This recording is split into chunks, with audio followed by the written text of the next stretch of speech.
What if I told you that history isn't just a series of random events, but a cycle that repeats itself every 80, 100 years, a cycle that can predict the future? This is the fourth turning, a theory that might just hold the key to understanding Zimbabwe's past, present, and future.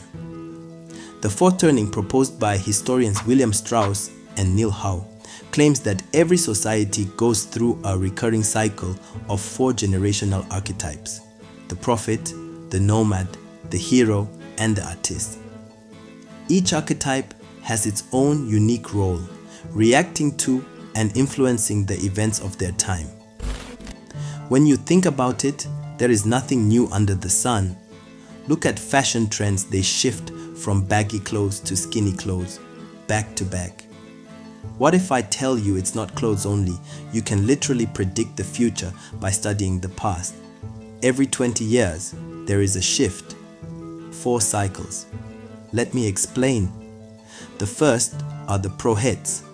These are the visionaries born during a time of crisis. They grow up as the heroes resolve the crisis and come of age during a period of societal rejuvenation. In Zimbabwe, figures like Joshua Nkomo and Robert Mugabe epitomize this archetype, leading the charge for independence with their dreams of a liberated future. Globally, think of the baby boomers who were born during or just after World War II and grew up in the prosperous post-war era. Next, the nomad generation. These individuals are born during a time of societal high and come of age during an awakening. They are typically pragmatic, tough, and resilient, having grown up in the shadow of the previous generation's ideals. For Zimbabwe, this was the generation embroiled in the Rhodesian Bush War during the 1960s and 70s. Leaders like Mnangagwa, Chiwenga, and Solomon Mudru emerged during this turbulent time. Globally, Generation X fits this mold, growing up in the aftermath of the cultural upheavals of the 1960s and 70s. Then we have the hero generation. Born during an awakening, they come of age during a crisis, ready to take action and restore order. In Zimbabwe, this generation was crucial in building the nation post-independence in 1980. Internationally, the greatest generation who fought in World War II and rebuilt their countries afterward are classic heroes. In Zimbabwe, look at the younger leaders and activists who emerged post-independence, striving to make a difference in education, health, and governance. Figures like Morgan Tsvangirai, who later became a significant opposition leader, started their journeys during this time. Finally, the artist generation. These are the overprotected children during a crisis, coming of age during a time of stability. In Zimbabwe, they were shaped by the economic collapse and political instability of the late 1990s and early 2000s. Think of individuals like Evan Mawarir, the pastor who started the This Flag movement, or Fadzai Mahere, a lawyer and politician advocating for reform. The silent generation, who grew up during the Great Depression and World War II but came of age in the relatively stable 1950s, are another example. Now let's see how these archetypes played out in Zimbabwe's history. Our journey starts in the late 19th century when Zimbabwe was known as Southern Rhodesia under British colonial rule. Enter the prophet generation, leaders like Joshua Nkomo and Robert Mugabe, visionaries dreaming of independence and a future free from colonial chains.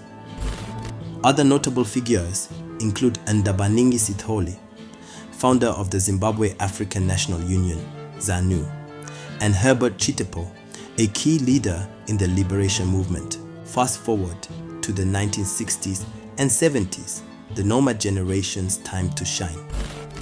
These were the years of the brutal Rhodesian Bush War, a war that pitted the black majority against the white minority government, a war for freedom, for identity, for the right to self-rule.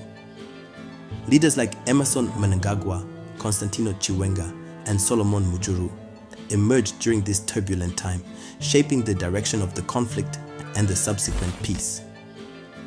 1980, Zimbabwe finally gains independence. Cue the hero generation. These were the builders, the doers, the ones who would shape the new nation, doctors, teachers, and soldiers, all striving to make Zimbabwe a beacon of hope in Africa.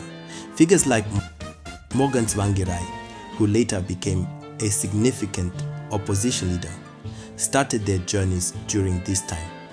But the dream soon turned into a nightmare.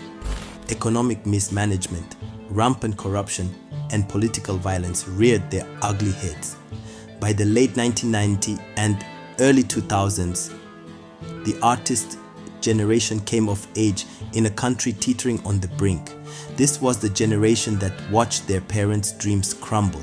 Hyperinflation hit 89.7 sextillion%. Yes, you heard that right.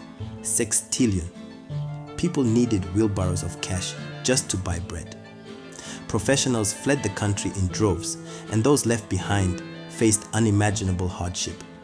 In the midst of this, Wicknell Chivayo rose as a significant figure. His ventures in business, especially his controversial contracts in the energy sector, symbolize both the potential and the pitfalls of navigating Zimbabwe's challenging economic landscape.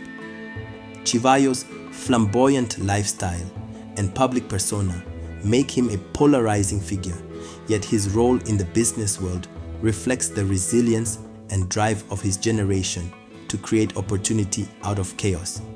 And now, Zimbabwe stands on the edge of its own fourth turning.